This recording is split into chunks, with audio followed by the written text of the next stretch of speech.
শহরের মেয়েদের চরিত্র ঠিক হয় না, ওরা বিছানাতেই সুন্দর, ঘরের বউয়ের জায়গায় না। এজন্য আমি শহরের মেয়েদের বিয়েও করব না ভেবেছি। সরি। নিজের ফিয়ন্সির জায়গায় গ্রামের মেম্বারের ছেলেকে দেখে যতটা অবাক হয়েছিল নবনী, তার থেকে বেশি অবাক হচ্ছে তার মুখে এমন ঘৃণ্য কথা শুনে। ভাবতেও অবাক লাগে, আজকের যুগে এসেও দুই একজনের মেয়ের জন্য সবার নামে মিথ্যা অপবাদ দিতে এসব ছেলেদের বিবেক একটুও বাদে না। অথচ নবনীর সামনে যিনি বসে আছেন, সে নিজেও মোটে চরিত্রবান লোক নয়। নাম মাইহান ইসলাম মুগ্ধ। পুরো গ্রামবাসীর কাছে তার নামে নানান কথা ছড়িয়েছে। তার দলের অনেক লোক মেয়েদের ইপটিজিং করে, নেশা করে, আরও কত কী। তবে তার আর তার দলের বিরুদ্ধে সরাসরি প্রমাণ না পাওয়ায় আর তার বাবার ক্ষমতার ভয়ে কেউ কিছু করতে পারে না। যেই ছেলে নিজে এমন জঘন্য একটা লোক, এত বাজে লোকদের নিজেদের দলে রাখে, সে এসেছে ভার্সিটির মেয়েদের চরিত্র মাপতে। বিষয়টা হাস্যকর। একটা তাচ্ছিল্যের হাসি দিয়ে তার দিকে তাকিয়ে নবনী বলে, মিস্টার মুগ্ধ, আপনার মতো নিচু মন মানসিকতা ঘেরা লোককে বিয়ে করার আমার বিন্দুমাত্র রুচি নেই। আপনার বাবা জোর করাতে আমার নানা আমাকে আপনার সাথে দেখা করতে পাঠিয়েছে, নয়তো এমন কুরুচিপূর্ণ লোকের দিকে এই নবনী কখনো ফিরেও তাকায় না। তাছাড়া গ্রামে বিয়ে করার আমার এতটুকু ইচ্ছে নেই। মেয়েটার প্রতিটা কথায় গায়ে কাঁটা দিয়ে উঠল মুগ্ধর। এত সাহস মেয়েটা পায় কোথায়? যার সামনে দাঁড়িয়ে গ্রামের কেউ একটা টু শব্দ করার সাহস পায় না, তার সামনে এই শহরী মেয়েটা এত কথা বলার সাহস দেখাচ্ছে। মুগ্ধ ভাবে সে হয়তো ভুল কিছু বলেনি। মেয়েরা যে কতটা চরিত্রহীন তার প্রমাণ তো হোয়াটসঅ্যাপে ঢুকলেই তো পায়। বিভিন্ন দলীয় ব্যানারে যেই নাম্বারে সে লোকদের সাহায্যের জন্য লাগিয়ে রেখেছে, সেসব কল করে কম তো জ্বালায় না মেয়েগুলো। কেউ কেউ তো নিজেদের ছবি, ভার্সিটি ঠিকানা সব সব দিয়ে দেয়। আর পাগলামো করবেই না বা কেন? বাবরি চুলওয়ালা এই মানুষটির সৌন্দর্য কয়েক গুণ বৃদ্ধি করতে তার চাপদারি যথেষ্ট। মেয়েদের সৌন্দর্য লম্বা চুলে আর ছেলেদের দাড়িতে, সাথে যে যথেষ্ট দায়িত্ব, ব্যক্তিত্ববান। কেউ কেউ তো হাত কেটে নাম লিখেও পাগলামি করে। তবে এসব মেয়েদের প্রতি যে মুগ্ধর একদম ইন্টারেস্ট নাই, আর শহরের মেয়েদের কথা তো প্রশ্নই আসে না। মুগ্ধ হেসে বলে ওঠে, আপনি তো ভার্সিটিতে পড়েন, নিশ্চয় ফ্রি মিক্সিনে অভ্যস্ত। ওসব মেয়েরা তো জাস্ট ফ্রেন্ড নাম করে ছেলেদের সাথে। সজোরে থাপ্পড় খেয়ে মুখ বন্ধ হয়ে যায় মুগ্ধর। হঠাৎ যেন সবটা থমকে তার কাছে। গালে হাত দিয়ে অবাক দৃষ্টিতে তাকিয়ে থাকে নবনী নামের মেয়েটার দিকে। এত সাহস! শহরের মেয়েরা মুখ চেলায় বেশি, তা সে জানতো, তাই বলে হাতও। ছোট থেকে মুগ্ধ বরাবর মেয়েদের একটু এড়িয়ে চলার চেষ্টা করে। মেয়ে মানুষ জীবন জড়ালে রাজনীতি করা যাবে আর যায় না। তার বাবা মেম্বার হলো, চাচা এবং পরিবারের বাকিরা অনেক উচ্চপদও আছে। তার মেজো কাকা তো শহরে গিয়ে রাজনীতিতে জড়িয়েছে। এসব প্রয়োজনে সেখানে কত যেতে হয় মুগ্ধর। মেয়েরা দুর্বল প্রজাতি, অল্পতে ভয় পেয়ে যায়। তবে ছলনা দেওয়ার ক্ষেত্রে ইনফিনিটি বুদ্ধিসম্পন্ন। রাগে জিদ ফেটে পড়ে মুগ্ধর। হাতের মুষ্টি শক্ত করে ধরার ঘাড়ের প্রতিটা রগ যেন ভেসে উঠছে। ফর্সা মুখটা যেন মুহূর্তের মধ্যে রাগে লাল হয়ে উঠছে। শার্টের কলারটা ঠিক করে দাঁতে দাঁত কামড়িয়ে কোনোভাবে নিজেকে শান্ত করার চেষ্টা করছে সে। সামনে বসা মানুষটা মেয়ে না হয়ে যদি ছেলে হতো, এতক্ষণে মাটিতে পুঁতে ফেলতো সে। তবে মেয়েটা মানুষের শরীরে হাত দেওয়াটা কাপুরুষতা। অপমান আর রাগটাকে কন্ট্রোল করতে না পেরে নিজের বাবরি চুলগুলো একটু ঠিক করে সে উঠে দ্রুত রেস্টুরেন্ট থেকে বেরিয়ে যায়। বাইরে দাঁড় করিয়ে রাখা বাইকটায় উঠে সোজা রওনা দেয় তার আড্ডাখানার উদ্দেশ্যে। নবনী একদম ঠাই মেরে বসে আছে। এত অল্প সময়ে কী থেকে কী হয়ে গেল মাথায় ঢুকছে না একদম। বসে বসে ভাবতে লাগলো এক সপ্তাহ আগের কথা, যখন থেকে এসব ঝামেলা শুরু। এক সপ্তাহ আগে তোমার আর গ্রাম থেকে শহরে ফিরা হইব না আপা। মেম্বারের পোলার লগে দাদাই তোমার বিয়ে ঠিক করছে। দেখো এখান থেকে গ্রামে থাকর লাগবো। ছোট্ট মামাতো বোন নাফিজার কথা শুনে বড় বড় চোখে তাকায় নবনী। কি বলছে মেয়েটা? সাত সকালে শুধু শুধু মিথ্যে বলার কোনো মানে হয় না। সামনে ছোট ছোট করে কাটা চুলগুলো কানের পিছনে গুজে দিয়ে নবনী নাফিজার কান ধরে জোরে ডলে দেয়। আপা লাগতেছে তো, ছাড়ো কইছি। নবনী আরও জোরে কান চেপে ধরে। সকাল সকাল একটু প্রাকৃতিক সৌন্দর্য উপভোগ করতে বের হয়েছি, তোর ভালো লাগলো না? পেছন পেছন বানানো গল্পের ঝুড়ি নিয়ে হাজির হলি। নাফিজা নবনীর হাতটা কোনোভাবে ছাড়িয়ে এক দৌড়ে পুকুর পাড়ে চলে যায়। ওদের গ্রামের মাটির ঘরটা, পেছনে বড় বাগান, তার একপাশে পুকুর আর এক পাশে বিশাল বড় চাষের জমি। একদম পাড়ের কাছে চলে যেতেই নবনী চিল্লিয়ে বলে, আরে সাবধান, পড়ে যাবি তো। তাতে কি হয়েছে, আমরা গ্রামের মাইয়া, সাঁতার জানি। তোমার মতো শহরে ফ্ল্যাটে বড় হইয়া ফার্মের মুরগি হই নাই। নবনী মেজাজটা আরও গরম হয়ে আসার পরে কতজনের মুখে যে এই মুরগি কথাটা শুনে এসেছে হিসাব নেই। আচ্ছা, গ্রামের মানুষ ওদের মুরগির সাথে তুলনা করে কেন? এই জবাবটা নবনী পেল না।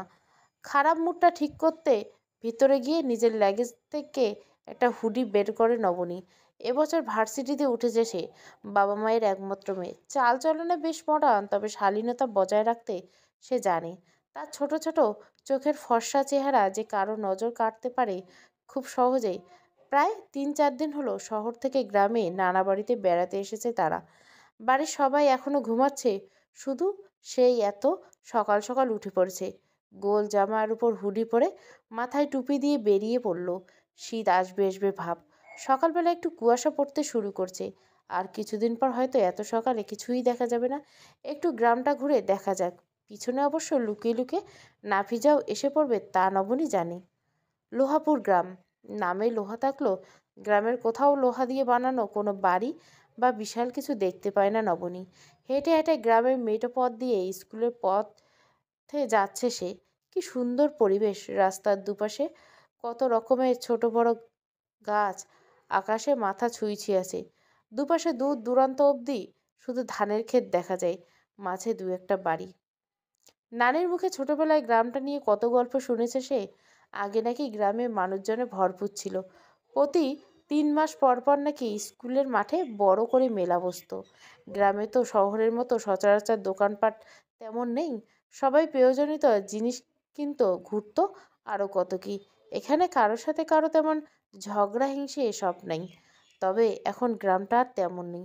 হাতে গোনা ১০-২০টা বাড়ির লোকজন আছে। বাকিরা চাকরি আর একটু ভালো থাকার আশায় শহরে পাড়ি জমেছে আরও অনেক একে। তবে গিয়ে আফসোস করেনি, এমন হয়তো কাউকেই পাওয়া যাবে না। তাই তো প্রতি ছুটিতে সুযোগ পেলে সবাই চলে আসে এই গ্রামের মাটিতে।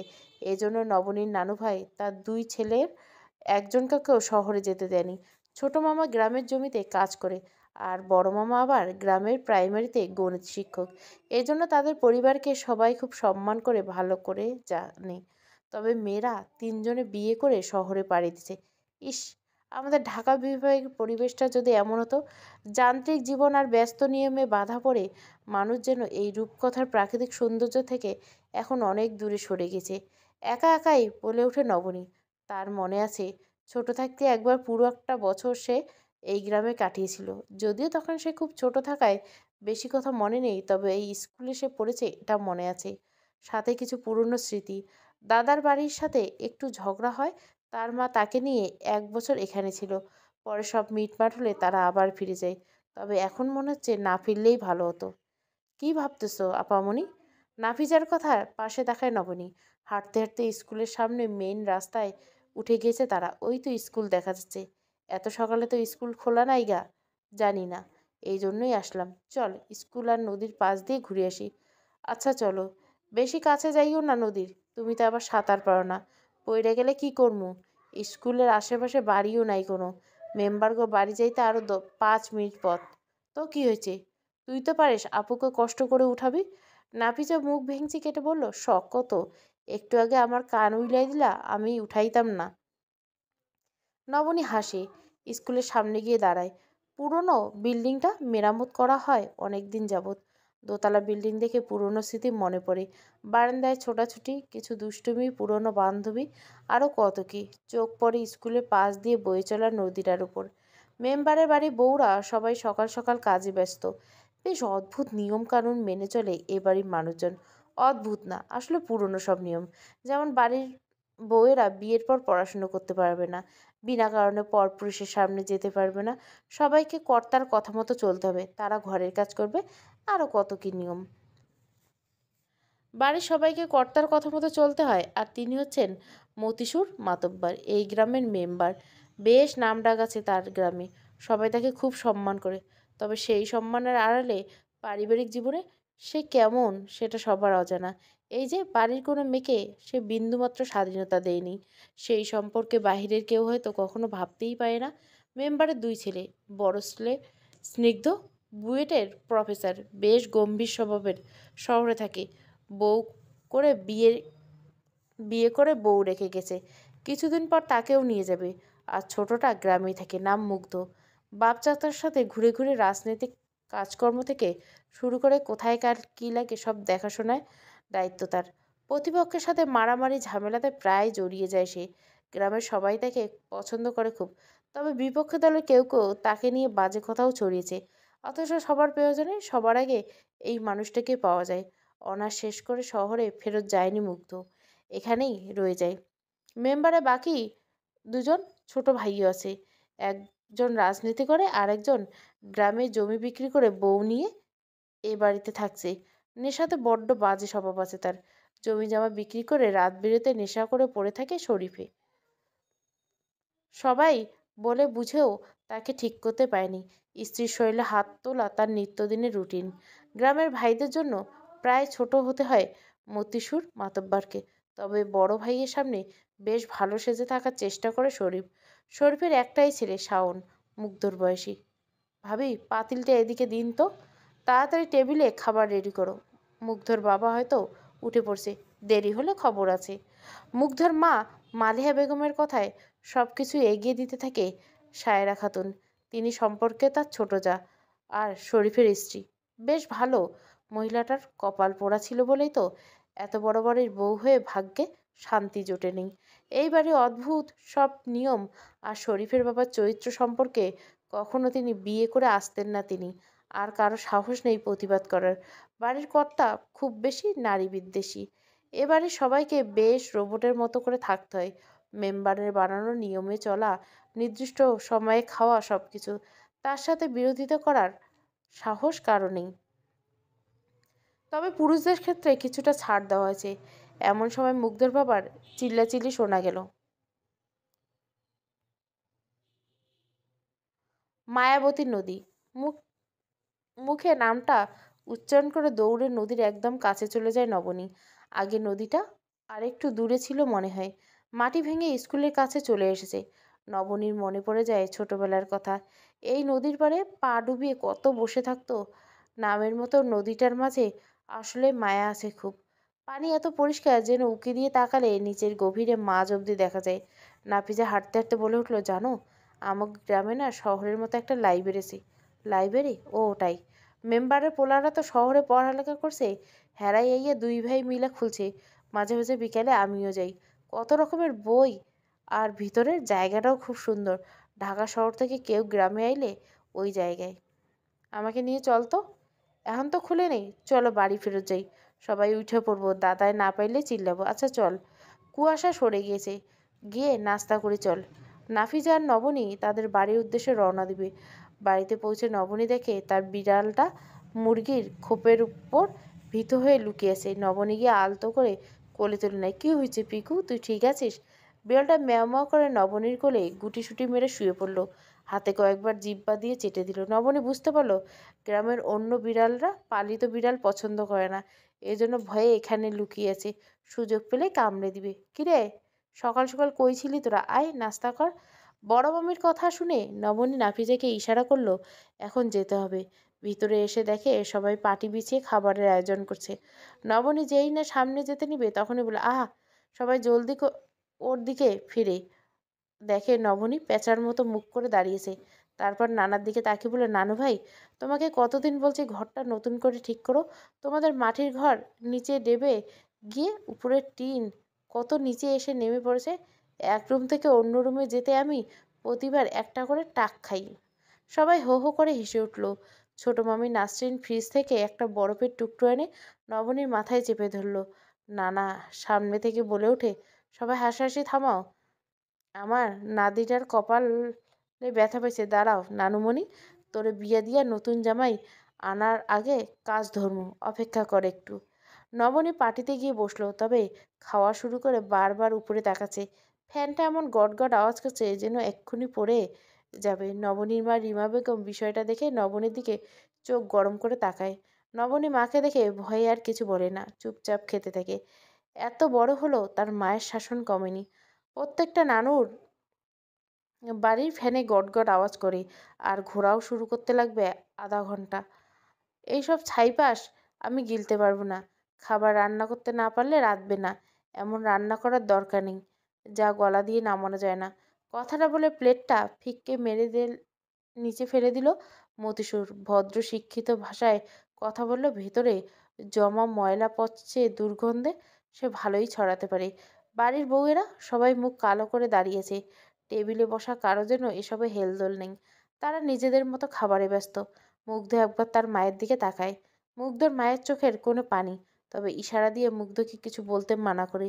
এই বাড়ি একমাত্র এই ছেলেটাই মেয়েদের একটু সম্মান করতে জানে, তাও সে প্রতিবাদ করতে পারে না। এই নিয়ে বাবা ছেলের মাঝে সম্পর্ক যেন খারাপ না হয়, এই জন্য মুগ্ধর মা তাকে কসম দিয়ে রেখেছে যেন তার হয়ে ও কিছু না বলে। তবে আর কতদিন এসব সহ্য করা যায়? সামান্য তরকারিতে ঝাল হয় এভাবে খাবারের প্লেট উল্টে দেওয়ার কোনো মানে হয়? মুগ্ধ নিজের হাতে মুষ্টি শক্ত করে নিজেকে শান্ত করলো। তার মায়ের কথায় অমান্য সে হতে পারবে না, আর না এসব সহ্য করতে পারবে। খাবার ছেড়ে চলে দিতে নিলে চাচা শরীফ বলে ওঠে, কি গো মুগ্ধ, খাওয়া থুইয়া কই যাস? যারা আমার মাকে সম্মান করতে পারে না তাদের সাথে বসে খাওয়ার আমার রুচি নেই। মুগ্ধ নিজের রুমে চলে যায়। শরীফ মুখে একটা ভেঙচি কেটে মতিসুরকে শুনিয়ে শুনে বলে, দেখেছো ভাই, তোমার পোলা কেমন মায়েগো হইয়া যাইতেছে। বেটা মনে যদি বেটাগো মতো মেজাজ না দেখায়, মায়েগো আঁচলে লুকায়, তবু কি বেটা কওয়া যায়? দেখেন মানুষের এইসব জানে না যেন তোমারই নাক কাটা যাইব। মতিসুর রাগে জিদে আর কিছু বলল না, শুধু মুগ্ধর মায়ের দিকে তাকায়, চোখে চোখে বুঝিয়ে দেয় তার জন্য ছেলে দুটো এমন নষ্ট হয়েছে। দুজনে একজনও পুরুষ হতে পারেনি। সেই খাবার ছেড়ে রেগে উঠে যায়। শরীফ হেসে হেসে খাবার খেতে যায়। এটাই তো সে চেয়েছিল, ভাইয়ের চোখে তার ছেলেদের খারাপ করে নিজের ছেলেকে বাড়ির ভবিষ্যতে কর্তা বানাতে পারলে সে সফল। মুগ্ধর মা চোখের পানি মুছে নিচে ফেলে দেওয়া ভাত খাবারগুলো উঠিয়ে পরিষ্কার করতে থাকে। সায়নের মুগ্ধ ভাই খাবার খায়নি, তার গলা দিয়েও পানিও নামবে না। ছোটবেলা থেকে মুগ্ধ ভাই বলতে সে পাগল, অথচ মুগ্ধ ওর থেকে মাত্র 1 বছরের বড়। নিচে শাওন নিচে এসে চাচিকে সাহায্য করতে থাকে। শাওনের মায়ের মুখে কিছুটা হাসি ফুটে। এ বাড়িতে কর্তাগুলো নারী বিদ্বেষী হলেও ছেলেগুলো মানুষের মতো মানুষ হতে পেরেছে, মায়েদের যোগ্য সম্মান করতে জানে। আসলে ছেলে জাতি মেয়েদের কেমন চোখে দেখবে, কতটা সম্মান করবে, কতটা নির্ভর করবে, এসব নির্ভর করে তাদের শিক্ষার উপর। ছেলেগুলোকে মানুষ বানাতে পেরে গর্ববোধ করে শাওনের মা। মুগ্ধর মা শাওনকে এসব করতে বাধা দিয়ে বলে, তোর এখন এসব করতে নেই বাবা, তুই খাওয়া শেষ কর। বিয়ের পর বউয়ের যত্ন নিস, তাতে হবে। একটা জিনিস মনে রাখবি, পুরুষ যেভাবে তার বউকে সবার সামনে উপস্থাপন করবে, তার স্ত্রী সবার থেকে ততটুকুই সম্মান পাবে। নয়তো বাইরের মানুষ কথা শোনাতে একটু ছাড় দেয় না। শেষের কথাটা যে বড় ভাবি তাকে উদ্দেশ্য করে বলেছে, তা বেশ ভালো করে বুঝতে পেরেছে শরীফ। মুখ বাঁকিয়ে কথা শোনাতে শোনাতে সেও খাওয়া শেষ করলো। মাইয়া মানুষ এজন্য পায়ের নিচে রাখান লাগে, নয়তো চ্যাটাং চ্যাটাং মুখের বুলি ছুটাইতে পারে। বুঝেছো সবাই? স্বামীর পায়ের নিচে বউয়ের বেহস্ত। এই বেহেস্তের কষ্ট দিলে জাহান্নামে যাইতে হবো, পাপী নারী। শাওনের মা তাচ্ছিল্যে হাসি দিয়ে টেবিল গোছাতে থাকে। এসব কথা নতুন কিছু না, আসলে হয়তো তাদেরই দোষ, তারাই খারাপ। শরীর মতিসুরের মতো লোকেরাই ভালো। পাকের ঘরে দাঁড়িয়ে এসব শুনছিল শ্যামলী, স্নিগ্ধর স্ত্রী। বাড়ির বড়দের মাঝে সে কোনো কথাই বলে না, মনে মনে বলে ওঠে, এ বাড়ির লোকদের মন মানসিকতা কি কখনোই বদলাবে না? আকাশের দিকে তাকিয়ে কেঁদে কেঁদে বলে, খোদা, তুমি যে নারী পুরুষ সব জাতিকে বানিয়েছ, এ বাড়ির অবিচার আর কতদিন সহ্য করবে? এমন কেউ কি আসবে যার মাঝে প্রতিবাদের সাহস আছে? এদেরকে তাদের পাপের শাস্তি দিবে। ওপর থেকে কোনো আওয়াজ আসলো না, শুধু আকাশ থেকে এক ফোঁটা বৃষ্টির ফোঁটা তার মুখে পড়ল। শ্যামলী ভাবে এটা হয়তো আল্লাহর আশীর্বাদ। তবে খেয়াল করলো আকাশে মেঘ জমেছে। তাড়াতাড়ি সে উঠোনে গিয়ে পাতা কুড়াতে থাকে। মাটির চুলায় রান্নার জন্য পাতা শুকাতে দিয়েছিল, ভিজলে সব শেষ। বৃষ্টি পড়তে দেখে নিজেকে আর আটকে রাখতে পারছে না নবনী। একা একা গ্রামের বাড়ির পিছনের বাগান চলে যায় ভিজতে। নভিজা মায়ের সাথে লাকড়িগুলো পলি দিয়ে ঢাকতে গিয়েছিল। নবনী একাই এসেছে ভিজতে। এখন বাইরে বেশি একটা মানুষ দেখা যাচ্ছে না। সাদা গোল জামার একপাশে ওড়নাটা ছাড়িয়ে ফেলে রাখা, খোলা চুলগুলো অন্য পাশে সামনে এনে রাখা। বৃষ্টিতে দুহাজে মেলে ভিজতে থাকে নবনী। বৃষ্টির ফোঁটাগুলো তার ফর্সা গাল হতে বেয়ে সাদা শরীরে ভিজতে। তবে বাগানের বড় বড় নারকেল আর তাল গাছের জন্য এখন ভিজতে ভয় হচ্ছে কিছুটা। যদি মাথায় তাল পড়ে, নবনী একা একা পিছনের পুকুর পার হতে চিকন রাস্তায় যায়। জুতোগুলো খুলে একপাশে রাখে। কাদায় খালি পায়ে হাঁটলে পা পিছলে যাওয়ার সম্ভাবনা কম। ভেজা মাটিতে খালি পায়ে হাঁটতে খুব ভালো লাগছে নবনী। কিছুটা দূরে রাস্তার পাশে একটা ক্ষেতের ফসল ফলানো হয়নি। সেখানে গিয়ে জমিতে নেমে পাশ ঘেঁষে ফসলে হাত বুলাতে বুলাতে এগোতে থাকে নবনী। ঠিক তখনই, তোকে যা করতে বলছি সেভাবে কর, সামনের মাসের শেষের দিকে ইলেকশন, কোনো ঝামেলা যেন না হয়। জি ভাই, যেভাবে বলছেন ঠিক সেভাবে দে। মুগ্ধ ফোনে কথা বলতে বলতে বাড়ির পেছনের সাইডটায় চলে আসে। এখানে উপরে খুঁটের উপর টিন দিয়ে নিচে পাকা করা একটা জায়গা আছে। পিছনে পুকুরে গোসল করে বাড়ির মেয়েরা সাধারণত কাপড় বদলায় এই জায়গাটায়। মুগ্ধ সেখানে দাঁড়িয়ে বৃষ্টি উপভোগ করতে করতে কথা বলছিল। তখনই চোখ পড়ে কাছের একটা খালি ক্ষেতের উপর। ভুরু কুচকে তাকিয়ে থাকে সেখানে। সাদা ড্রেস পরা, খোলা চুলে একটি মেয়ে দুহাত মেলে ভিজছে। কখনো আবার পাশে বড় বড় ঘাসগুলোকে ছুঁয়ে দিচ্ছে। পৌষের ঠান্ডা বাতাস কখনো কখনো ছুঁয়ে দিচ্ছে মেয়েটার সারা অঙ্গে। একটু একটু কেঁপে উঠছে মেয়েটা, তবে ভিতরে যেন কোনো সংকোচ নেই। মুগ্ধা আর একটু কাছে গিয়ে দেখতে লাগলো। গ্রামের বলে মনে হচ্ছে না। গ্রামের ছোট পোকামাকড় থেকে শুরু করে তাল গাছের ভূতটা অবধি মুগ্ধ চেনে। এদিকে ভিজতে ভিজতে নবনী পাশ ফিরে চোখ পড়ে কাছের একটা বাড়ির উপর। পেছন সাইডে থেকে দেখেই বোঝা যাচ্ছে বাড়িটা গ্রামের বাকি বাড়িদের তুলনায় কিছুটা উন্নত। তবে বাড়ির সাথে গোসলখানা কিংবা বাকি সব ফ্যাসিলিটি হয়তো নেই। তবে মুগ্ধর উপর চোখ পড়তে নবনী কিছুটা থমকে যায়। দুজনে দুজনের দিকে এক দৃষ্টিতে তাকিয়ে থাকে। মুগ্ধ বুঝে যায় মেয়েটা গ্রামের না। গ্রামের মেয়েদের মাঝে খুব সংকোচ থাকে, যেগুলো শহরের মেয়েদের মাঝে থাকে না। হঠাৎ ঢাকায় গেলে তাকে নিয়ে ভার্সিটির মেয়েরা টানা হিসেবে কথা মনে পড়তে বলে ওঠে। সবাই এমনই, বাহ্যিক সৌন্দর্য দেখাতে ব্যস্ত যত সব। আই ডোন্ট কেয়ার রিয়াকশন দিয়ে মুগ্ধ চলে যায়। এদিকে নবনী ভাবে ছেলেটা গেট আপ অনেকটা শহরের শিক্ষিত ছেলেদের মতো। তবে এভাবে ড্যাব ড্যাব করে তাকিয়েছিল কেন? আর শেষে চেহারা অমন করলো কেন? আজ তো তাছাড়া নবনী যখন দেখছে আশেপাশে কেউ নেই, তাই তো ভিজতে এলো। নয়তো পরপুরুষকে ভেজা শরীরের ভাঁজ দেখানো তার কোনো শখ নেই। মুগ্ধর ফেজের রিয়াকশন দেখে নবনীর মেজাজটা বিগড়ে যায়। সে বাড়ির উদ্দেশ্যে রওনা দেয়। যাওয়ার আগে আবার ওই বাড়িটার দিকে তাকিয়ে বলে, টিকটিকির কাটা লেজের বাচ্চা, নবনী কোথায় আন্টি? এই তো কাপড় পাল্টাতে গেছে। আর বলো না, বৃষ্টিতে ভিজে গায়ে জ্বর না আনলে নয়। তুমি চাটা নেও বাবা। বিহান নবনীর মায়ের হাত থেকে চায়ের কাপটা নিল। সামনের ছোট্ট বারান্দায় চেয়ারে বসে চায়ের কাপে চুমুক বসালো। তখনই চোখ পড়ল উঠোনের পাশ ঘেঁষে খুব সাবধানে ধীরে ধীরে পা ফেলছে নবনী। সবেমাত্র সেরে আসায় খুব ফ্রেশ লাগছে। লাল থ্রি পিসটা খুব ভালো মানিয়েছে। ভেজা চুল থেকে ফোঁটা ফোঁটা পানি পড়ছে, যেন সদ্য ফোটা কোনো লাল গোলাপের উপর পানির ফোঁটা পড়ছে। বিহান মাথা ঘুরিয়ে চোখ বন্ধ করে নেয়। ইস, মেয়েটার দিকে তাকালে হুঁশ থাকে না তার। এত সুন্দর না হলেও পারত। পরে ভাবে আসলেও এতটা সুন্দর নয়। হয়তো বিহানের মনে নবনীর জন্য অনুভূতি আছে বলেই তার চোখে সে এত সুন্দর। প্রত্যেক পুরুষের চোখে তার পছন্দের নারী সব থেকে সুন্দর। আরে বিহান ভাই নাকি? বুকে ওড়নাটা ঠিকঠাকভাবে রেখে দিয়ে প্রশ্ন করে নবনী। বিহান কালো প্যান্ট, কালো শার্ট পরে বসে আছে। কতটা বড় হয়ে গেছে, একদম বিয়ের বয়সী পাত্রের মতো লাগছে। নবনী অবাক হয়।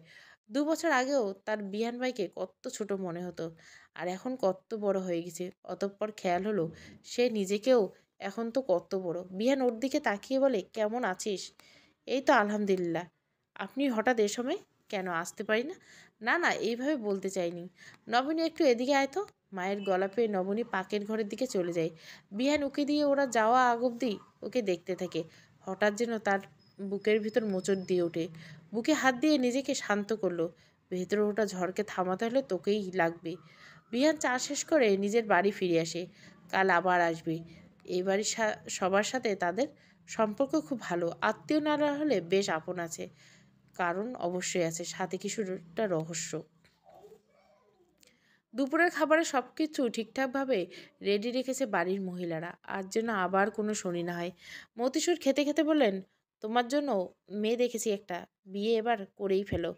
মুগ্ধ খাবার থামিয়ে বাবার দিকে একবার তাকায়। এসব কি শুরু করছে বাবা? কয়েকদিন যাবৎ এক কথা। আমি এখন বিয়ে করব না বাবা, তোমার কাছে অনুমতি চাইছে, আদেশ করছি। এক সপ্তাহ পর থানার ওইখানে যে একটা রেস্টুরেন্ট খুলছে না, ওইখানে গিয়ে মেয়ের সাথে দেখা করবে। পরিবারের সাথেও কথা হয়েছে। মুগ্ধ হাতের মুষ্টি শক্ত করে মায়ের দিকে তাকায়। মুগ্ধর মা ছেলের বিয়ের কথা শুনে অবাক হয়। সে মুগ্ধর মা, অথচ তাকে জানানোর প্রয়োজন মনে করেনি মানুষটা। রাতে একটাবার অবশ্য বলতে পারতো। পরে খেয়াল হলো সে তো বাইজি শালার মেয়েদের সাথে মেলামেশা করে বাড়ি ফিরতে ফিরতে রাত হয়ে যায়। এসব কথা কি করে বলবে? মুগ্ধকে জানতে দেয় না সেসব। মুগ্ধ জানে তার চাচার এই অভ্যাস থাকলেও বাবার নেই। মুগ্ধ এদিকে চুপ থাকতে না পেরে বলে ওঠে, আর একটা মেয়ের জীবন নষ্ট না করলে হয় না?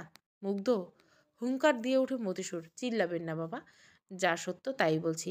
এ বাড়িতে প্রতিটা মেয়ের জীবন নরক বানিয়ে দিয়েছেন, খামোখা আর একটা মেয়েকে এনে কষ্ট দেওয়ার কি মানে? শরীফ পাশ থেকে এই সুযোগটাই খুঁজছিল, আর একটা আগুনে ঘি ঢেলে দিল। যাক, সে ছিচি করতে করতে বলে উঠল, এই পোলাই নিয়ে তুমি মুখ দেখাবা কেমনে ভাইজান? এ দেখে মাইয়া মানুষের আঁচলের তলে থাকে, আর শুনলাম ওই মেয়ে নাকি শহরে। আরে তলে ঢুকিয়া থাকবে, ওইসব মাইয়েরা তো আরও এনাফ। এই মেয়েটা এ বাড়িতে আসে অবধি নেই, তাকে নিয়ে বাজে কথা শুরু করেছেন আপনারা। মতিসুর ছেলের দিকে তাকে ইশারায় চুপ থাকতে বলেন। মুগ্ধ বুঝে যায় তার বিয়ে করলে চলবে না। সে একা এত চেষ্টা করেও এদের ঠিক করতে পারেনি, তার বউ হয়ে যে আসবে তার জীবনটা আরও জাহান্নাম হয়ে যাবে। মুগ্ধ কিছু একটা ভেবে শান্ত হয়। প্ল্যান অনুযায়ী সব করলে মেয়েটা নিজেই বিয়ে ভাঙবে। কাজ শেষ করে রুমে গিয়ে আয়নায় নিজেকে খুঁটিয়ে দেখতে থাকে শ্যামলী। নামের সাথে গায়ের রংটা যে বেশ শ্যামল। না, শ্যামল বললে হবে না, তার স্বামী তো তাকে কালো বলেই ডেকেছিল। সে কালো। এজন্য বাসরাতে স্নিগ্ধ কেঁদে কেঁদে তাকে বলেছিল, আমার কাছে কখনো স্ত্রীর অধিকার চাইবে না। তোমার মতো কালো মেয়েকে আমি কারো সামনে নিয়ে গেলে আমার সম্মান থাকবে না। আমি অন্য কাউকে ভালোবাসি। তুমি কষ্ট পেও না আমার কথায়। কিন্তু বোঝো প্লিজ, তোমার মতো মেয়ে কোনোদিন আমার স্বপ্নের রানী ছিল না। নিজের স্বামীর মুখে অন্যের কথাটা শুনে একটা মেয়ের জন্য মৃত্যুর থেকে যন্ত্রণাদায়ক। মানুষটা কাঁদতে কাঁদতে এমনভাবে শুয়ে পড়েছিল যেন তাকে কেউ আগুনের জাহান্নামে ফেলে দিয়েছিল। শ্যামলী সেদিন পুরোটা রাত শুধু শুয়ে শুয়ে স্নিগ্ধর মলিন চেহারাটা দেখেছিল। কি সুন্দর মানুষটা! কত কষ্ট পেলে পুরুষ মানুষ এইভাবে কাঁদে। বিয়ের 6 মাস একবার তাকে ছুঁয়েও দেখেনি স্নিগ্ধ। দেখবেই বা কেন? তার সাথে তো কোনো দিক দিয়েই এই মানুষটা যায় না। কোথায় মেট্রিক পাশ করে পড়াশোনা ছেড়ে দেওয়া কালো বর্ণের, বয়সে অনেক ছোট একটা মেয়ে, আর কোথায় দেশের সেরা বিশ্ববিদ্যালয় বুয়েটের প্রাক্তন ছাত্র আর বর্তমান প্রফেসর। তাদের বয়সের মাঝে মধ্যে কত তফাৎ! এই মানুষটা চাইলেও শহরের কোনো সুন্দর মেম সাহেবকে বিয়ে করে কত সুখে বন্ধুদের সামনে গর্ব করে বউকে দেখাতে পারত। তবে তার পোড়া কপাল, নিজের বাড়িতে কাজের লোকেরা কুৎসিত মেয়েকে তার বিয়ে করতে হচ্ছে। এজন্য হয়তো বিয়ের 1 সপ্তাহ পরে পড়াশোনার নাম করে শহরে চলে যায় স্নিগ্ধ। স্নিগ্ধর সাথে ওই কয়দিনে তার সাথে স্বামী স্ত্রীর কোনো সম্পর্ক তৈরি হয়নি। দূরে দূরে থাকতো মানুষটা, তবে তার সাথে খারাপ ব্যবহার করতো না। বুঝতো যে এই মেয়েটিও তো তার কোনো দোষ নেই। তবে স্নিগ্ধের কষ্টের ছাপ চেহারায় ভেসে উঠত। এমন বউকে স্ত্রীর স্বীকৃতি দেওয়া তো দূর, বউ হিসাবে পরিচয় করানোটাও পাপ হবে। চোখের কোণে পানি জমতে থাকে শ্যামলীর। আচ্ছা, কালো হয়ে জন্মানোটা কি পাপ? তার লম্বা চুলের সৌন্দর্য, টানা টানা চোখ, শহরের মেয়েদের মতো কথা বলতে চাওয়া একটু ক্ষুদ্র চেষ্টা, এসব কি তার চোখে পড়ে না? ফোনে একটু কথা বলতে নিলে ব্যস্ততার নাম করে কেটে যায়। একটা তাচ্ছিল্যের হাসি এসে দিয়ে নিচে বসে পড়ে শ্যামলী। চোখ বন্ধ করে ভাবতে থাকে স্নিগ্ধ জোর না করাই ভালো। এসে তাকে দেখে আরও কষ্ট পাবে মানুষটা। তার থেকে সে পালিয়ে একটুখানি খুশি থাকতে চাচ্ছে, থাকুক না। তবে এসব কথা আর বাড়ির মানুষকে বলা যায় না। সবাই যখন জিজ্ঞাসা করে স্নিগ্ধ তার খোঁজ নেয় কি না, শ্যামলী তখন সুন্দর করে মিথ্যে বানিয়ে বলতে থাকে, সে তো প্রতি রাতে আমার সাথে কথা বলে। আমি তো তার বাচ্চা বউ, খোঁজ নিবে না কেন? কথা স্নিগ্ধ ঠিকই বলে, তবে সেটা বাস্তবে নেই, শ্যামলীর কল্পনায়। হঠাৎ কষ্টটা চেপে ধরে সমস্ত হৃদয়কে। মুগ্ধকেও জোর করে বিয়ে দেওয়া হচ্ছে, তাতে কি? নতুন বউকে ঠিকই তার দেবর মেনে নিবে। শুনেছি মেয়েটা নাকি খুব সুন্দর দেখতে, শহরের ফ্ল্যাটে থাকা মেয়ে বলে কথা। সুন্দর মেয়েদের না মেনে নেওয়ার কিছুই নেই, কিচ্ছু না। দুনিয়ার সব দুঃখ কষ্ট শুধু কালো মেয়েদের জন্য। বিকেলবেলা সামনে উঠোন পার হয়ে কিছুটা গভীর বাগানের দিকে চলে যায় নবনী। বড় বড় আকাশ ছোঁয়া গাছগুলো থেকে ছাউনির মতো উপরটা ঢেকে গেছে। শীত যে এসে গিয়েছে তা ঠান্ডা শীতল আবহাওয়াটা জানান দিচ্ছে কাল থেকে হয়তো শীতের সোয়েটার ছাড়া বের হওয়া যাবে না। নবনী গায়ের চাদরটা আরও পেঁচিয়ে নেয় ভালোভাবে। সে সাথে করে নেয় পাটি দিয়ে নিয়ে এসে সেখানে বিছিয়ে দেয়। সাথে করে বাটিতে বসে গরম গরম পিঠা এনেছে। পিঠা খেতে খেতে ফোনটা হাতে নেয়। তবে সমস্যা হলো কোনো নেটওয়ার্ক নেই। নেট পেতে গেলে মেইন রাস্তা অবধি হেঁটে যেতে হবে। এত সময় নেই তার। ফাইলে ঢুকে একটা গান ছেড়ে দেয়। প্রাকৃতিক উপভোগ করতে থাকে। আশেপাশে গাছগাছালি কত সুন্দর বসে আছে। সবাই কি সুন্দর ওড়াউড়ি করছে। পাশের একটা গাছের ডালের উপর পাখির বাসাও আছে।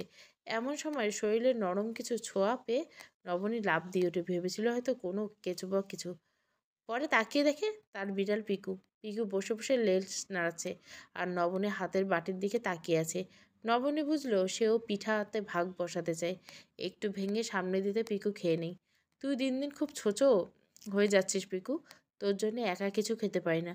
পিকু কি করে বুঝলে কে জানে চিল্লিয়ে বলে উঠল ম্যাও বলে আস্তে আস্তে নবনীর কাছে এসে পায়ের সামনে দাঁড়ালো। নবনী কিছু বুঝে ওঠার আগে সে একবার তার মুখের দিকে তাকিয়ে হঠাৎ পায়ে বসিয়ে দিল একটা বড় কামড়। আহ! সন্ধ্যা আকাশটা কুয়াশাচ্ছন্ন পড়েছে। আশেপাশে ঠিকঠাক তেমন কিছুই দেখা যাচ্ছে না। মেইন রোড দিয়ে ঠিকই বাসায় ফেরা যেত। তবে মুগ্ধর ইচ্ছে হয়েছে শর্টকাট নেওয়ার। জমির ভিতরে ছোট্ট করে পথের চিহ্ন দেওয়া আছে। মুগ্ধ সেখান দিয়ে বাড়ি ফিরতে থাকে। অন্ধকারে কোনো ভয় নেই তার। গ্রামের ছেলেদের এমনি ভয় কম হয়। মাথার উপর চারটা আজ যেন মেঘের আড়ালে লুকিয়ে থাকতে চাইছে। ঠিকঠাক দেখা যাচ্ছে না। আচমকা অনেকটা একাকিত্ব ভর করে মুগ্ধর উপর। আসলে এই বয়সে এমন কাউকে দরকার যার সাথে মনের কথা লুকিয়ে থাকা সব কথাগুলো শেয়ার করা যায়। হুটহাট ইচ্ছে হলে যাত্রার মাঝে হারিয়ে যাওয়া যায়। তবে মুগ্ধর এসবে বারণ। তার পরিবারে যেই মেয়ে আসুক সে কখনোই সুখী হতে পারবে না। আর শহরের মেয়ে হলেই তো কথাই নেই। নানান ভাবনা ভাবতে ভাবতে মুগ্ধ বাড়ির দরজায় এসে পৌঁছায়। আজ বাড়িটা একদম শান্ত। বাবা হয়তো ইলেকশনের কাজে ব্যস্ত। আজও ফিরবে না। শরীফ চাচা নেশাখোর দুনিয়ায় ডুবে আছে। বাড়ির মহিলারা বা কী করবে? তাদের বাড়িটাকে কখনো বাড়ি মনে হয় না মুগ্ধর। এর থেকে শহরের মাঝে মাঝে ভার্সিটির পরীক্ষার জন্য যায় তাই ভালো। ছাত্র আন্দোলনের সময় কম কষ্ট করতে হয়নি ওকে। অনেকদিন ভার্সিটি হোস্টেলে ছিল। ওদের হলে ওই ছিল প্রধান সমন্বয়ক। সে যে জীবনে আর এক ইতিহাস। মুগ্ধ ভাই এসেছো? শ্যামলীর কথায় টেবিলে চোখ যায় মুগ্ধর। সম্পর্কে ভাবি হলো বয়সে মেয়েটা খুব ছোট। এখন ওর কলেজে পড়াশোনা করে সুই সুতো দিয়ে স্বপ্ন বোনার কথা ছিল। তবে ভাগ্যের নির্মম পরিহাস এমন কারো বউ হয়ে পড়েছে যে হয়তো তার দিকে ফিরেও তাকায় না। মুগ্ধর বিচক্ষণতা অনেক বেশি। এসব তার কাছে লুকোনো সম্ভব নয়। ভাবি, তুমি এখনো এখানে বসে আছো? পায়েস রান্না করেছি একটু তোমার জন্য, বাটিতে সাজিয়ে বসে আছি। মা বলেছিল তোমাকে আসতে দিতে। ও মুগ্ধ টেবিলে বসে থাকে। শ্যামলী চুপচাপ দাঁড়িয়ে থাকে, শাড়ির আঁচল মাথায় আর একটু টেনে এদিক ওদিক তাকাতে থাকতে। মুগ্ধ শ্যামলীর খুঁতখুঁতানি দেখে প্রশ্ন করে, ভাবি কিছু বলবা? ইয়ে মানে আসলে ভাইয়া কেমন আছে? কবে আসবে শুনতে চাও? শ্যামলী লজ্জায় পড়ে কিছু বলতে পারে না। এই একটা মানুষ যে সব জানে, তাই তার কাছে ছুটে আসে শ্যামলী স্নিগ্ধর খোঁজ নিতে। ভাইয়া কেমন আছে সেটা সে আসলেই জিজ্ঞাসা করো। পরশু যে মারুফ চাচা তার পরিবার নিয়ে গ্রামে আসবে। শ্যামলীর মুখে একটু হাসি ফুটে ওঠে। তবে মারুফের নাম শুনে ভালো লাগলো না। সে আসলে সাথে তার মেয়ে মাহি আর শালা ইমুনও আসবে নিশ্চয়। মেয়েটা অপমানে কোনো ছাড় দেয় না কাউকে। আর ইমন মুগ্ধ খেতে খেতে বলে, ভাবি আমি চাই না মারুফ কাকা আসুক। ভাবনায় বিচ্ছেদ ঘটে মুগ্ধর কথায়। শ্যামলী বলে, কেন? এটা তো তাদেরও বাড়ি। মাহি মেয়েটা খুব গায়ে পড়া স্বভাবের। আমি কখনো ওকে বোন ছাড়া অন্য চোখে দেখিনি। তবে মেয়েটা কেমন তো জানো, শহরে ফ্রি মিক্সিংয়ে অভ্যস্ত। আর ছেলেদের নিয়ে নাইট ক্লাবে গিয়ে পুরোটাই নষ্ট হয়ে গেছে। আমার পিছনে আঠার মতো লেগে থাকবে আসলে। এই জন্য তুমি বিয়ে করে নাও। মুগ্ধ খাওয়ার থামিয়ে পাশে তাকায়। কি আবোল তাবোল বলছো ভাবি? ওই মেয়ে কে আমি বিয়ে করব? না না, ওর কথা বলছি না।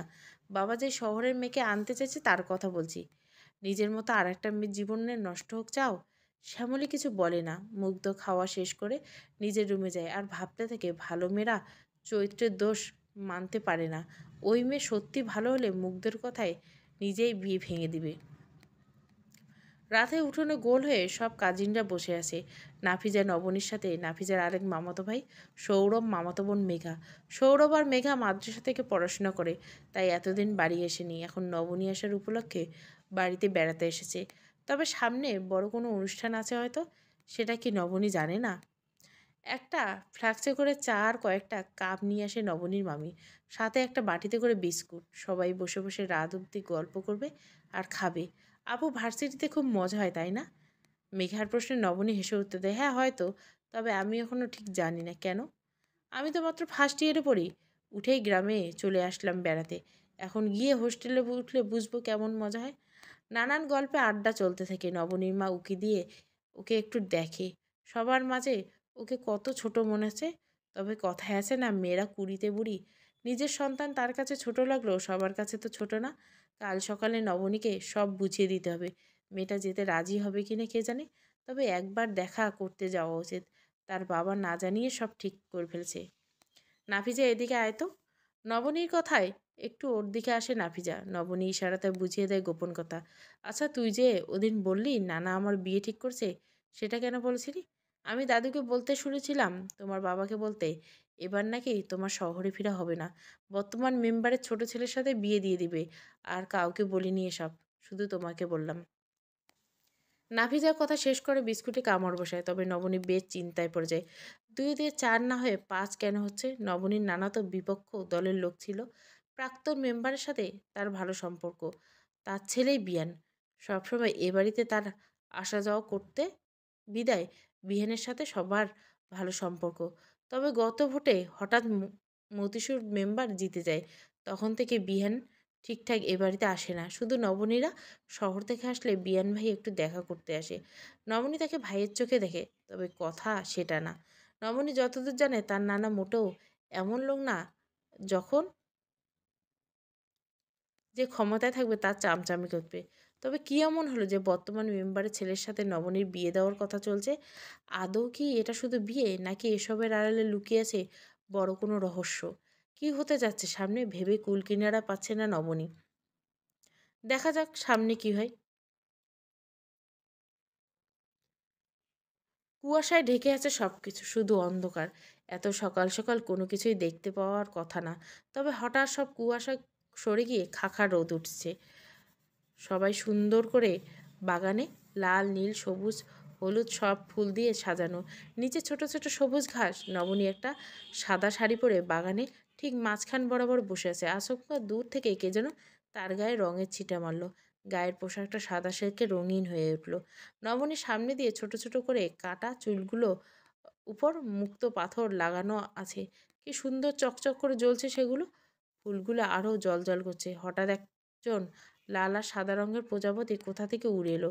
নবনীর মাথার উপর গোল হয়ে উড়ে বেড়াচ্ছে প্রজাপতিগুলো। রোদের আলোয় খুব বেশি হয় চোখের উপর হাত দেয় নবনী। আঙুলের ফাঁক দিয়ে বাগানটা দেখতে থাকে। হঠাৎ নজর পড়ে শার্ট প্যান্ট পরিহিত এক যুবকের চেহারা। চেহারা ঠিক দেখা যাচ্ছে না, তবে তার চুলগুলোর পিছন দিয়ে সুন্নতি স্টাইল করে কাটা। মুখে হয়তো চাপ দাঁড়িয়েছে। সেও নবনীর মতো মাথার উপর করে প্রজাপতিগুলোকে দেখছে। ঠিক তখনই জমিদারের বাচ্চা ঘুম থেকে ওঠে। বিছানা ঘুমাবে? আস্তে আস্তে চোখ মেলে তাকে নবনী। কাল রাতে সব কাজিনরা মিলে গল্প করতে করতে অনেক রাত হয়ে গেছিল। দেরিতে ঘুমানোর ফলে দেরিতে উঠছে। শিট, ফজরের নামাজ পড়া হয়নি।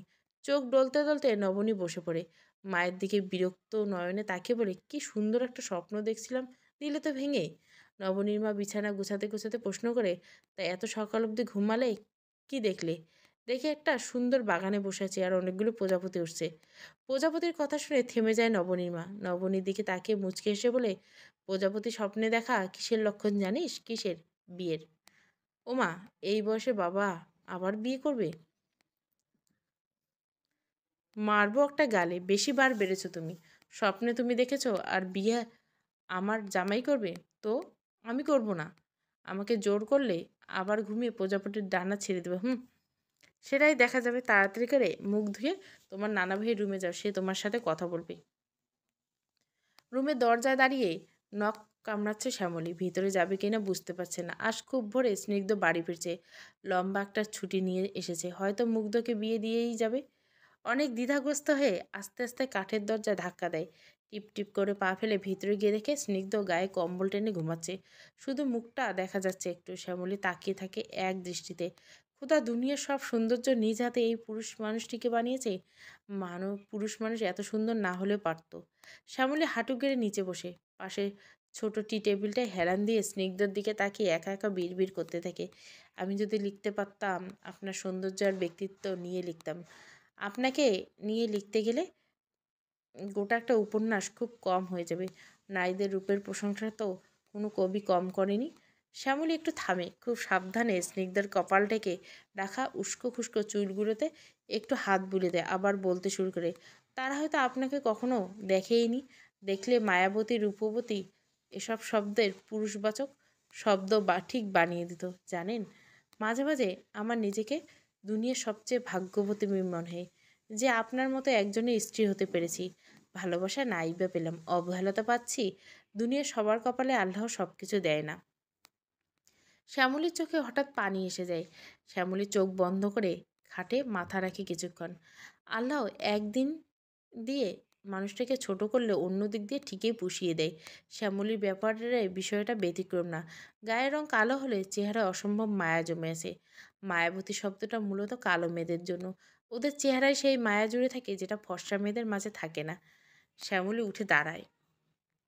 এসেছিল স্নিগ্ধকে জিজ্ঞাসা করতে চা আনবে কিনা, তবে এখন সুন্দর ঘুম ভাঙাতে ইচ্ছে করছে না। সে ছুটে চলে আসতে নিলে হঠাৎ পেছন থেকে কেউ তার শাড়ির আঁচলটা টেনে ধরে।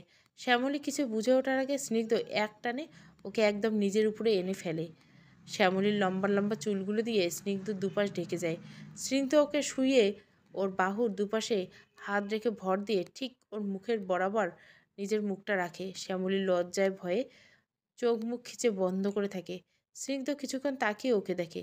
মেয়েটা প্রথম প্রথম যতটা খারাপ লাগতো, মেয়েটা মোটেও তেমন নয়। আর এই কয়েকদিনে শহরে তার জীবনে যা যা ঘটেছে, তাতে সে এতটুকু নিশ্চিত মানুষের বাহ্যিক সৌন্দর্য আসলেই কিছু না। স্নিগ্ধ এতক্ষণ চোখ বুজে শ্যামলীকে কি বলেছিল সব শুনছিল। শ্যামলী ভয়ে চোখ বন্ধ করে রাখতে থেকে সে বলে, এত লজ্জা কেন পাচ্ছ? আমি কি দূরের কেউ? শ্যামলী তাও কিছু বলে না, এখনো চোখ বন্ধ করে আছে। ভয়ে জ্ঞান হারিয়ে ফেলাতে পারে কিছুক্ষণের মধ্যে। এমন কেন করছে স্নিগ্ধ? কি হলো বলো? তোমাকে তো ছোট বাচ্চা মনে করতাম, আমার হাঁটুর বয়সী মেয়ে। এখন দেখছি তুমি অনেক কিছু বোঝো। আরও লজ্জা পায় শ্যামলী। স্নিগ্ধ আর একটু কাছে এসে একটা হাত শ্যামলীর বাম গালের উপর রাখে। সাথে সাথে হু হু করে কেঁদে দেয় শ্যামলী। স্নিগ্ধ পুরো ভ্যাবাচাকা খেয়ে যায়। সাথে সাথে দূরে সরে যায়। এই মেয়ে, কাঁদছো কেন? আমি কি কিছু করেছি? শ্যামলী কিছু না বলে স্নিগ্ধকে সরিয়ে কাঁদতে কাঁদতে দৌড়ে রুম থেকে বেরিয়ে যায়। আসলে মেয়েটার বয়সও বা কতটুকু? ততটুকু তত কিছু এই ছোট্ট মেয়েটার মাথায় ঢুকবে না। হঠাৎ কেন পুরুষ মানুষ একটা কাছে চলে আসে খুব ভয় পেয়ে গিয়েছিল।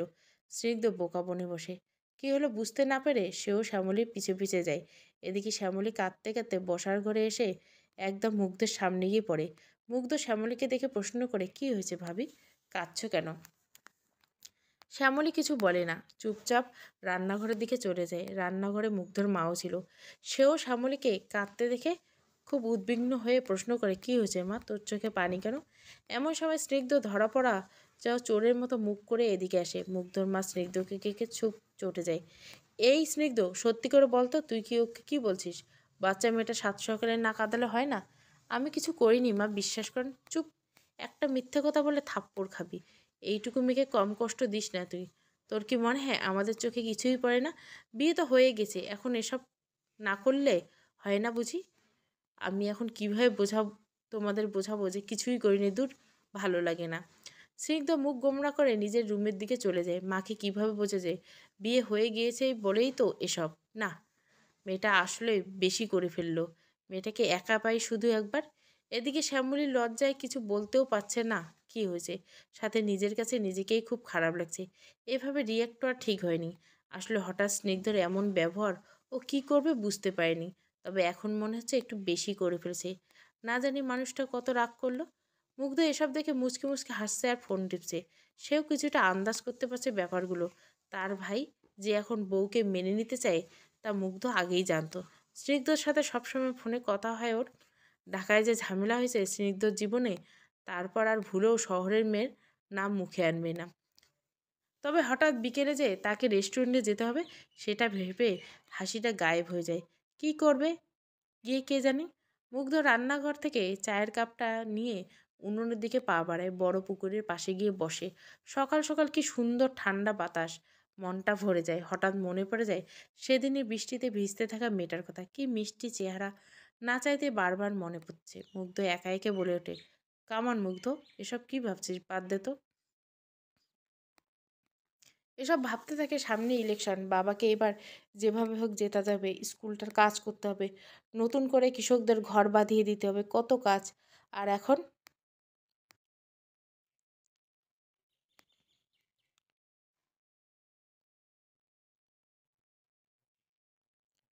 মেয়ে মানুষ নিয়ে ভাববার সময় নেই, একদম না।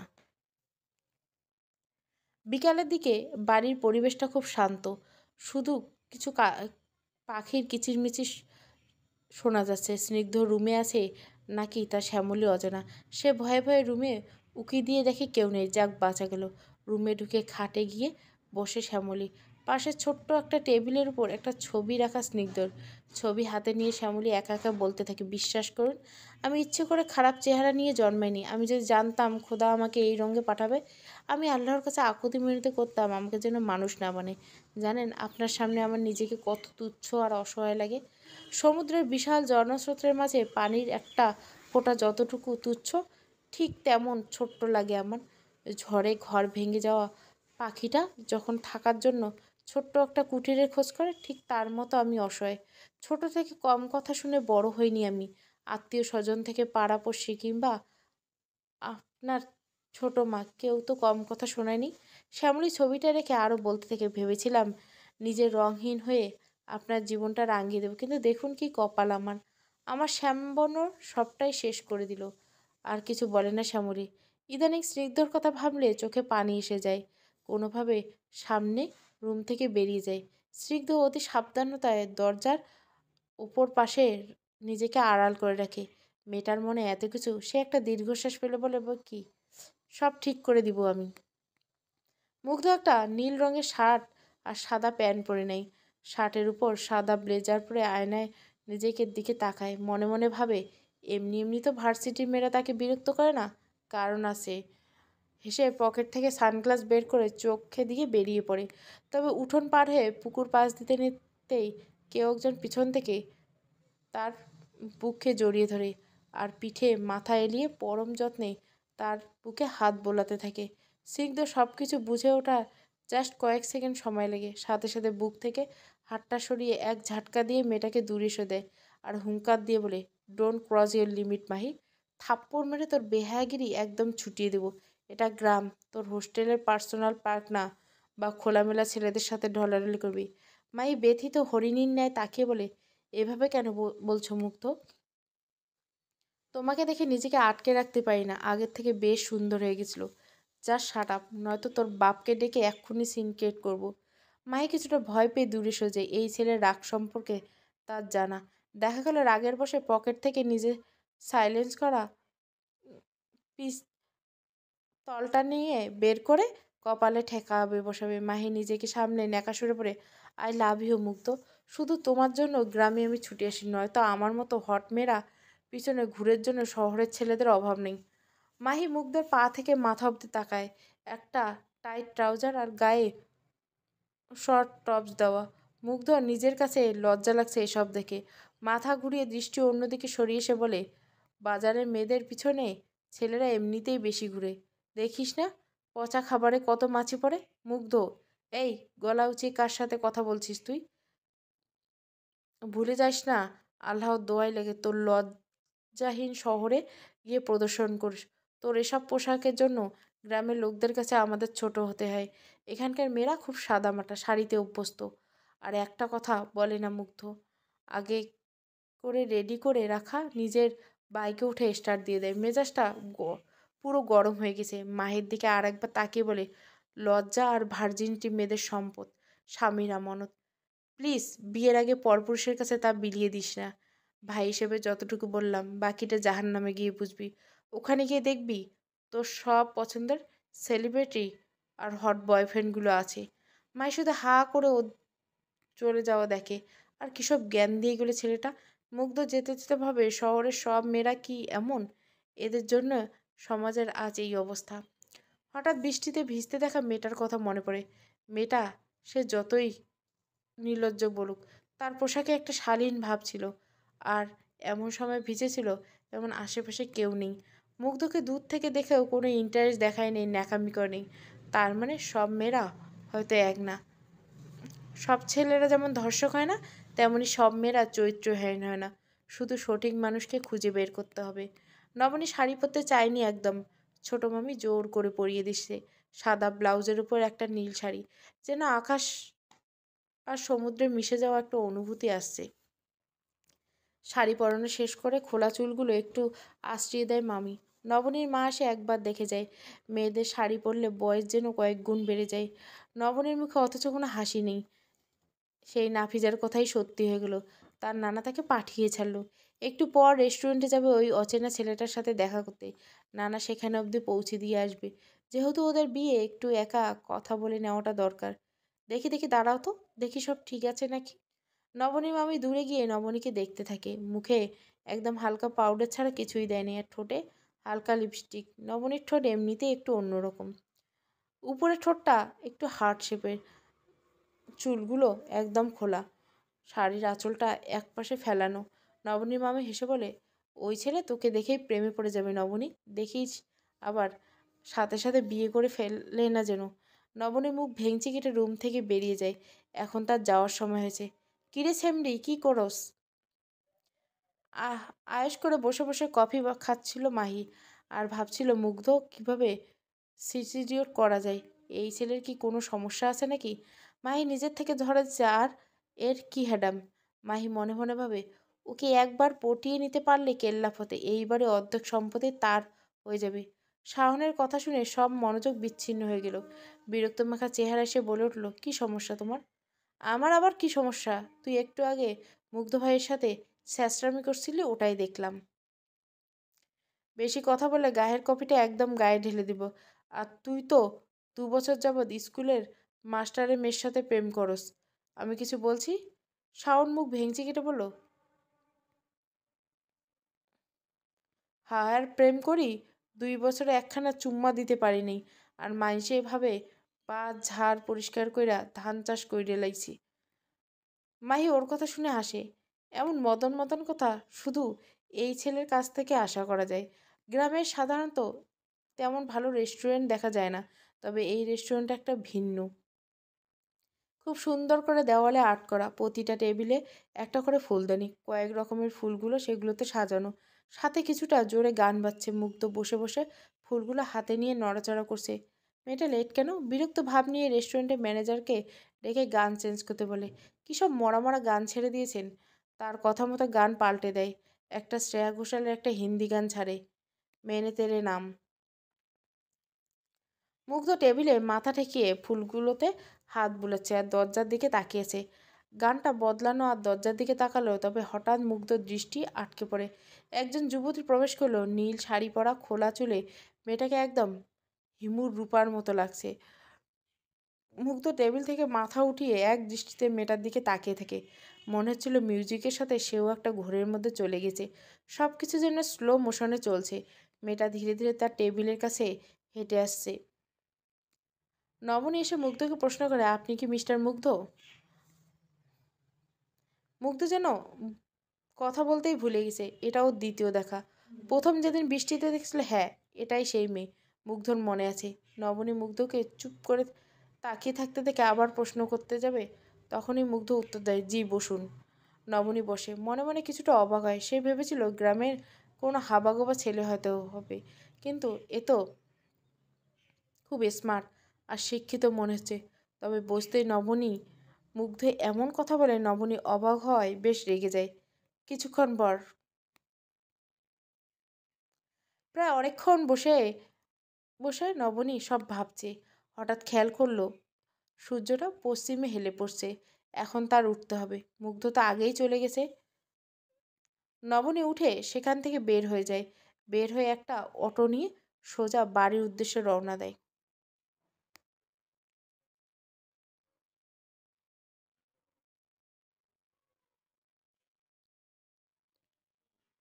রাতের আকাশে আজ চাঁদ উঠেছে, তবে আলো ছড়িয়ে জানান দিচ্ছে সে ব্যর্থ। কুয়াশার নিচে অনেকটা ঢাকা পড়ে যাচ্ছে চাঁদের উজ্জ্বলতা। নবনী রাতের বেলাতে বাগানে একা একা বসে আছে। চারপাশে গাছগাছালি, খুব অন্ধকার। মা এসে কয়েকবার ডেকে গেছে, সে তাও যায়নি। বাগানে ছোট্ট একটা লাইট ঝুলানো, সেখান থেকে আর একটু আলো চারিদিকে ছড়িয়েছে। অন্য সময় হলে কত ভয় পেত, তবে আশ্চর্য, এখন একটুও ভয় করছে না। বিকেলের কথা কোনোভাবে মাথা থেকে সরাতে পারছে না।